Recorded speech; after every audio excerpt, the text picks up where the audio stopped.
6,400 kilometre square అంతా వెడల్పోయినటువంటి ఈ ప్రదేశాన్ని గత 70 ఏళ్లగా రెండు పార్టీలు పరిపాలిస్తూ ఉన్నాయండి. ఒకటి national Congress party, second one is TDP. అయితే టీడీపీ పరిపాలనలో 40 ఏళ్లుగా పరిపాలించి ఉన్నారండి. ఎటువంటి డెవలప్మెంట్ లేదు. దానికి ప్రధాన ఫ్యామిలీ కూడా మీకు తెలిసే ఉంటుంది. కింజరపు రామ్మోహన్ నాయుడు గారు అని చెప్పి మా యొక్క సివిల్ ఏవియేషన్ మినిస్ట్రీ గారు పనిచేస్తూ ఉన్నారు. ఆయన 22 సంవత్సరాల్లో బీటెక్ చేశారు ట్రిప్లీ నుంచి. అలానే ఎవరికీ సాధ్యం కానటువంటి 26 సంవత్సరాలకే ఒక ఉద్యోగం సద్యోగం సంపాదించడానికే కష్టమంటే ఆయన డైరెక్ట్ గా ఎంపీ అయ్యారు. ఎవరి చేత ఎన్నుకోబడ్డారో తెలుసా? శ్రీకాకుళం ప్రజల చేత, మా చేత, నా చేత, మీ చేత ఎన్నుకోబడ్డారు. అయితే ఈనాడు 26 ఏళ్లకే ఎంపీగా అయితే ఆయనకి ఏమర్థమవుతుందండి? ఎంపీ అంటే ఏంటి? మెంబర్ ఆఫ్ పార్లమెంట్ అంటే ఇండియన్ లెవెల్లో, ఒక నేషనల్ లెవెల్లో ఆ యొక్క డిస్టిక్ లో ఉన్నటువంటి సమస్యల్ని చెప్పేందుకు, ఆ హైలైట్ చేసేందుకు వచ్చిన ఒక అవకాశం. అయితే ఈయనకి ఏమీ తెలియదు. కానీ 26 ఏళ్లలో ఈయన తండ్రి గారు అయినప్పటికీ ఈయన యొక్క రాజకీయ వేత్తల సుపీరియర్స్ మొత్తం ఏంటంటే ఈయనకి బాగా ట్రైనింగ్ చేశారు. శ్రీకాకుళం వాళ్ళకి డెవలప్మెంట్ చేయనక్కర్లే.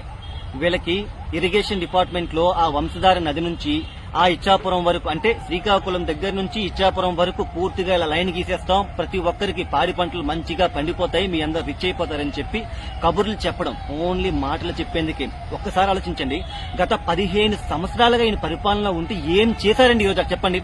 ఒక్క ఇండస్ట్రీ లేదు. ఒక సెంట్రల్ యూనియన్ మినిస్ట్రీ లెవెల్లో ఉన్నారంటే, ఒక సెంట్రల్ మినిస్ట్రీ ఒక అర్హత అంటే పక్కనే ఉన్నటువంటి మినిస్ట్రీకి ఇలా, hello sir, my name is Rammohan Naidu, please provide minimum 2 industries to Srikakulam district అన్నా ఇలా పడేస్తారండి. సార్ ప్లీజ్ ప్రొవైడ్, అయ్యా NH5 లేదంటే రోడ్లు వేసే మంత్రి గారు మా ముఖం మీద ఒక 2 లైన్లు 2 రోడ్స్ అనేవి మా ముఖం మీద పడేయండి సార్ అన్న పడేస్తారు.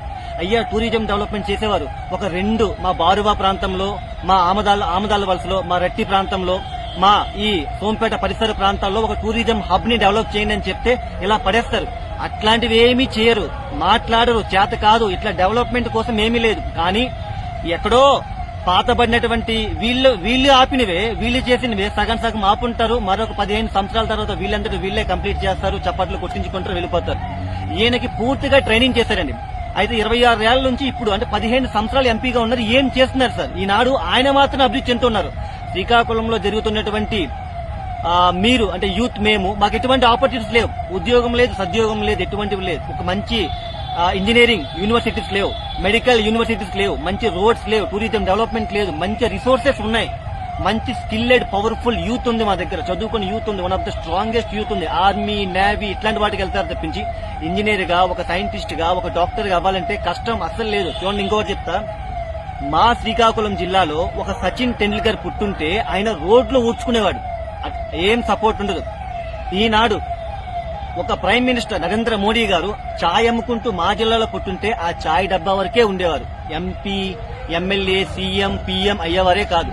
ఈరోజు ధోని కానివ్వండి, కోహ్లీ కానివ్వండి, ఒక రొనాల్డో కానివ్వండి, ఒక సైంటిస్ట్ కానివ్వండి, ఒక ఏపీజే అబ్దుల్ కలాం కానివ్వండి, ఎవరు పుట్టినా సరే వాళ్ళు ఆ యొక్క గ్రౌండ్ లెవెల్ లో ఉండిపోతారు తప్పించి శ్రీకాకుళంలో మేలైన వజ్రాలు ఉన్నారండి, బాగా చదివే వాళ్ళు ఉన్నారు, మోస్ట్ స్కిల్ఫుల్ పర్సన్స్ ఉన్నారు. కానీ వాళ్ళకి ఎటువంటి సపోర్ట్ చేయట్లేదు.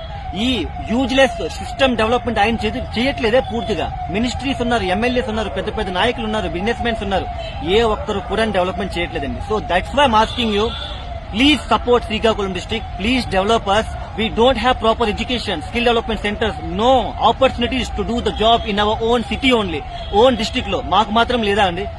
అక్కడే పుట్టినటువంటి, అక్కడే చదువుకున్నాం, అక్కడే గాలి పిలిచి, అక్కడే చెట్లు, పుట్లు, గట్లు అన్ని రకాలు తిరిగిన వాళ్ళం. మాకు ఆపర్చునిటీస్ లేకపోతే మా ఏరియాలో పని చేసుకోకుండా ఎక్కడెక్కడో చూడండి, హైదరాబాద్ లో కూలి పని చేసుకుంటున్నా, ఎవరో దుబాయ్ వెళ్లి, ఎవరో సింగపూర్ వెళ్లి, ఎక్కడో చెన్నై, ఎక్కడో బంగ్లాదేశ్, ఎక్కడో శ్రీలంక, మొత్తం ప్రపంచం మొత్తం ఎక్కడ చూసినా మా శ్రీకాకుళం వాళ్ళు వలసలు ఉండే ఉంటారు. సో ఇట్లాంటి వాళ్ళని కాపాడండి. అందుకోసం నేను చెప్తున్నాను. జై శ్రీకాకుళం.